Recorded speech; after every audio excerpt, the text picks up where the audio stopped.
Hello everybody, Dave Neal here, stand-up comic, host of Bachelor Nation News. Here's our marquee video of the day, why Kaitlyn Bristowe will never forgive Chris. She said, I'll never forgive Chris Harrison for this. He said, and I'm going to share with you exactly what he said. Now, are we blowing this out of proportion? Maybe. Do we like to do that on this channel? Absolutely. I find it interesting, but more interesting than that is some of the other stuff Kaitlyn Bristowe shares on this podcast called The Quitters Podcast. Don't quit on me. Follow me on Instagram at @DnealS, patreon.com/Dave Neal for behind-the-scenes bonus content. I got about a dozen tickets left for my show with Katie Thurston, February 15th in San Diego. If you want to check out that show after Valentine's Day, you're going to want to be a part of that live stand-up comedy and Q&A. Also, this afternoon, I've got a extensive recap of last night's episode of The Bachelor, Bachelor Rush Hour with Dave Neal. Link in the comment section. Listen to Bachelor Rush Hour wherever you listen to podcasts. All right, so we've got Kaitlyn Bristowe on Julie Bowen's podcast here, Quitters Podcast. She mentions several different, it's a good episode.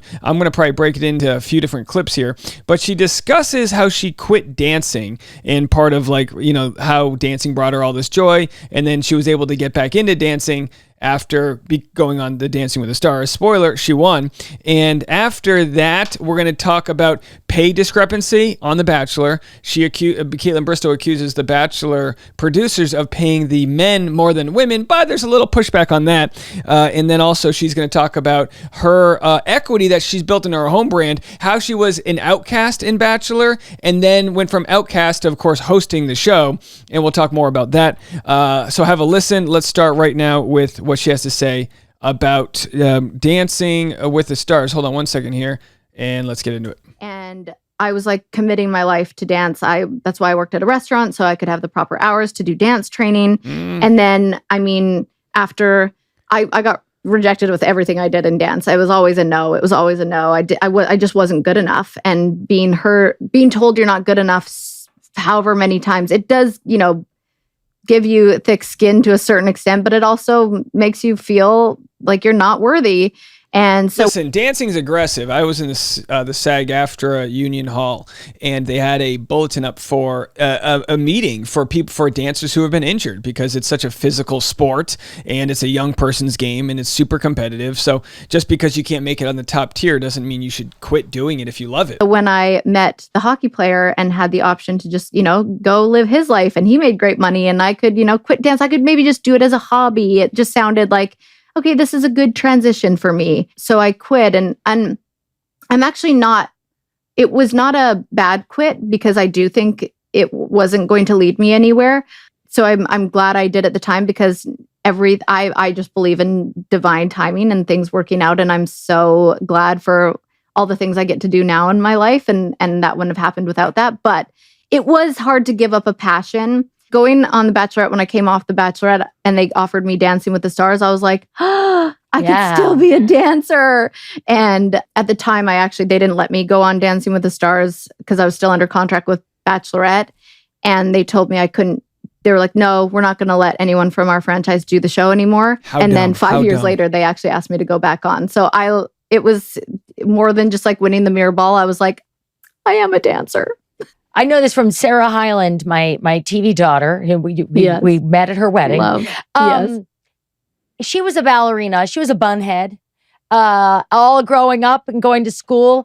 And there's a part of her that I could see like click in. And she's the first to say this, I'm speaking out of school, where she'll be like, if I can't be the best at that, I don't want to do it. And Black Swan, super competitive, of course. Actually couldn't watch Dancing with the Stars or So You Think You Could Dance or any kind of dance show, because I watched and thought like I wasn't good enough, and that bothers me, that I wasn't the best and that I'm not on one of these shows, that I actually couldn't watch. It made me sad, not only just feeling like I couldn't do it, but sad because I missed it. And it was it took up my whole life. So when I went back, and, ballroom's very different from all the other dancing I grew up doing, but being back in a dance studio and being, having that coach figure and a teacher and somebody that was pushing you to be the best. A lot of people I talk to who have gone on that show, it's like, that's the hardest thing I've ever done. And they push you so hard. And I'm like, they really do. And Artem was really hard on me, but I loved it. And Yeah, she's a pro. She's a pro at heart. So we're happy for Kaitlyn Bristowe. All right, I'm going to play the part where she talks about salary and the juicy issues with Chris Harrison. I just have to say, a lot of times contestants or alumni go on the show, on Bachelor, we fall in love with them, and then the more we hear from them, the more it's kind of like, okay, they're just a normal person. Let me just be the first to tell you this. I've never met her in real life. Kaitlyn Bristowe is the real deal. She is so much bigger than Bachelor. Her ability to discuss her therapy, working on her inner child, building equity in herself, never quitting. I mean, this is someone that we need to take notes from. She's an entrepreneur. I'm going to share the Chris Harrison part, but of course, I mean, not she sent me this, and we did this unboxing here, my wife and I. Wet, but that's because. And of course, the song in the background is Kaitlyn Bristowe's song. It's on Spotify. It's called If I'm Being Honest.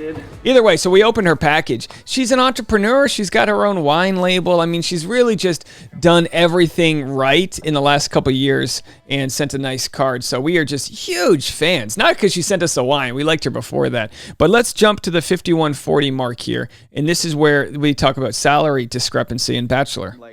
What is the money journey through all of these different dimensions of your life? Yeah, that was, I mean, again, coming from a world where I was, I made okay money. Well, I shouldn't even say that. I was serving at restaurants and trying to work my way up in a restaurant. And to be honest with you, I struggled to pay my rent almost every single month. And as she said earlier, she worked in restaurants, so she had the free time to take rehearsals and dance class. Newsflash, business degree, worked minimum wage jobs, drove Uber, drove Lyft, worked this, background in movies, did all that so I could have the free time to attend open mics and go to auditions. I totally understand that hustle. Come off of a show. You don't get paid to go on The Bachelor as a contestant. You don't get paid unless you're the lead. You have to bring all your own clothes. Oh. You don't know how long you're going to be there. You have to quit your job but not know if you're going to be like back tomorrow or back in 11 weeks or what your life's going to look like after that. So it's a really high risk, high reward kind of move. And you also don't know how they're going to portray you. And some people can't get their jobs back after that. So I was in a position where then they pay you to be the Bachelorette, but what was fascinating about that too is they don't pay the Bachelorettes the same as they pay the Bachelors. What? And nope. Are you kidding? No. Now, I've done independent research that contradicts what Kaitlyn's saying, but she might have a point that people have been lowballed on their negotiation offers. If you do a simple Google search, it says bachelors and bachelorettes each make $100,000. I know from personal experience who I've spoken to, of course, they're not allowed to reveal this publicly, that they've made over six figures. No. The show is called The Bachelor or The Bachelorette, but they pay The Bachelor more than The Bachelorette. Now, Julie over here on Modern Family, one of the biggest comedies of all time, was making $500,000 an episode, which by all means makes me wonder, how is she only worth $18 million if she was making $500,000 per episode? Weren't they doing 20 plus episodes a year for like a decade? Either way, her agent's probably rolling in the dough. How did you find this out? Just through, a quick Google search and also talking to other people that were past leads.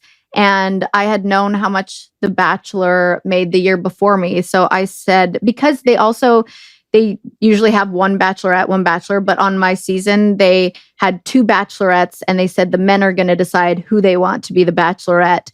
And Chris Harrison, the host, I'll never forgive him for this. He goes, "Here it is. You guys ready? She'll never forgive him for this. Who will be a better wife?" And I was like, "Who will be a better? Who will bake better brownies in the bed?" Okay. I don't have the quote from Chris Harrison. If anyone has it, please leave a comment. I couldn't find it. My guess is she's summarizing something, but I wouldn't be surprised if he did say that.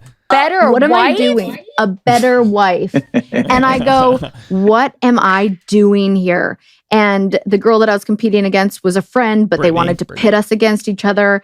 And I said, I'm not doing this unless you pay me the same as you pay your bachelors.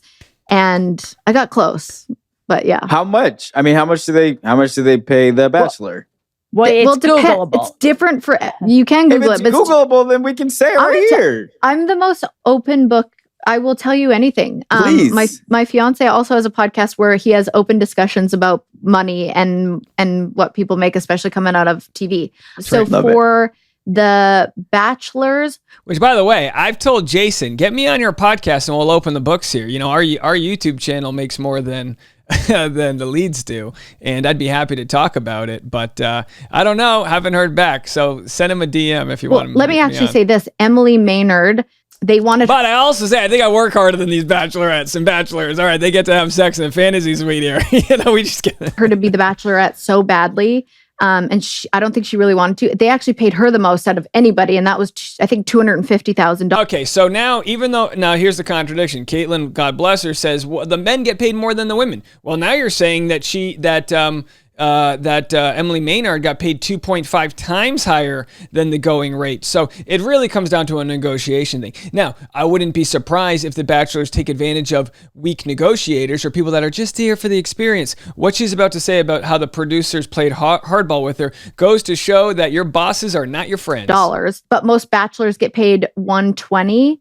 And I think some bachelorettes get offered like $40,000. What? And that's for how much work? That's for how many weeks of work or whatever? How many guys you got to bang for $40K? Well, I mean, it's...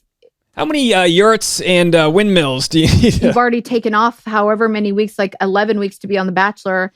Can you imagine if you were paid bonuses for, oh my gosh, this show would go downhill so fast if they were bonused for how far they went with someone. It'd be like the reverse Too Hot to Handle. Right? Or no, is that the show Too Hot to Handle? Oh, then a period of time where it's airing where you don't know what you're going to do, then taking off another 11 weeks off, but then you have to do media runs and everything after. And so...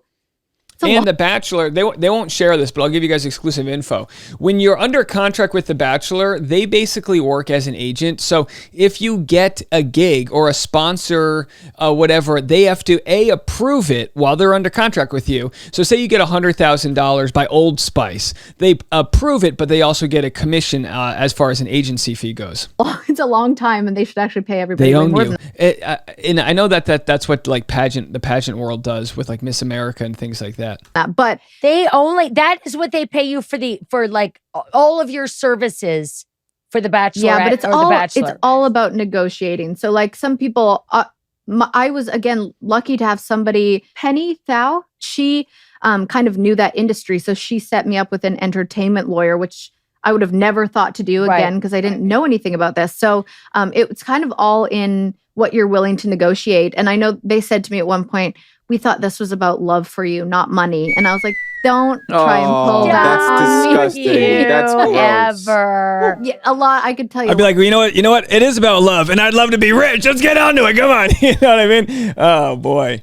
Okie dokie. A lot of gross things that they said. That's fucking shameful. Please do tell us. Well, I like, again, I've said everything I've gotten. I couldn't get in trouble now. I'm not under contract, but I've gotten in so much trouble with this show, and I don't care because them telling me. There's one more part you guys got to listen to where she talks about overcoming being the ostracized member from the show. Which, hey, Katie Thurston, good luck to you. You know what I mean? They essentially ostracized Katie Thurston in the same way. They haven't invited her back as part of the in group because she doesn't play by the rules. Keep building your equity. Maybe she'll be hosting the show for all we know. I couldn't go on Dancing with the Stars. The creator of the show told me, no, you can't do it. And I was like, but you just let The Last Bachelor go on. And he was like, yeah, well, I'm not having it anymore. And then the next season, the guy from my season was The Bachelor. He goes on Dancing with the Stars. So they, as you can see the pattern here, they really favor their men. But yeah, I think it's all about like, if you can negotiate and if you don't let them, manipulate you into thinking you're a bad person for asking for more money.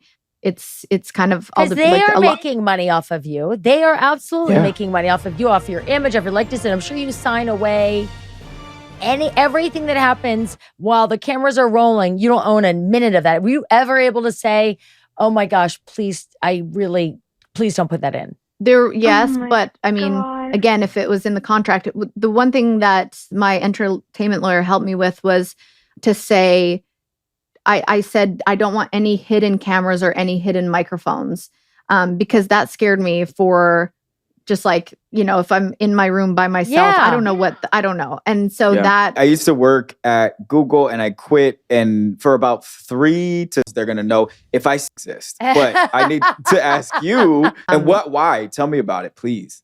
I really have stood up for myself in a lot of ways when it comes to being scared of getting in trouble or using my voice. Like I've tried to go the way of like, this feels right to me and I feel like I should be able to say this. But of course, still a fear because, for example, right now I really am trying to create a TV show and pitch it. I go back and forth on being like, I don't want to be the person that goes, well, I don't want to bite the hand that fed me, because there's a lot of bullshit that comes with that where I'm like, well, I don't want to like dismiss where I got my start from, and I want to be. Oh, hello. So I'll just wrap up what she was saying here. You can listen to the full thing. She said she doesn't want to be the person who says don't bite the hand that feeds, but essentially what she comes down to is no, they are the ones that get fed from you. They get fed from your drama, your likeness. Without any of these leads, they couldn't do that job. So we need to have this thought and more so in society that like, let's not bow down to our employers. They are psychopathic. They will do what's best for them, including the people that pay me over at Google. They just lay people off. Oh boy, don't tell them, you know what I mean? With like emails, it's like, it's psychopathic. They're not your friends. The producers aren't your friends. What she says is because she works so hard to build her own equity, which she's done with her podcast, her brands, all her music, all the different, her wine, all the different things.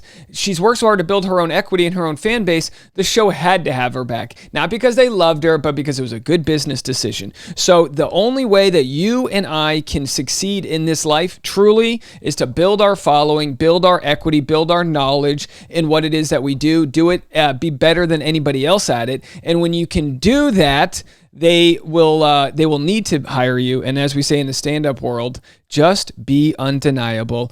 All right, I've been undeniably grateful to have you guys join me here today. Bachelor Rush Hour, the podcast. More content coming your way right after this. Bye, loser.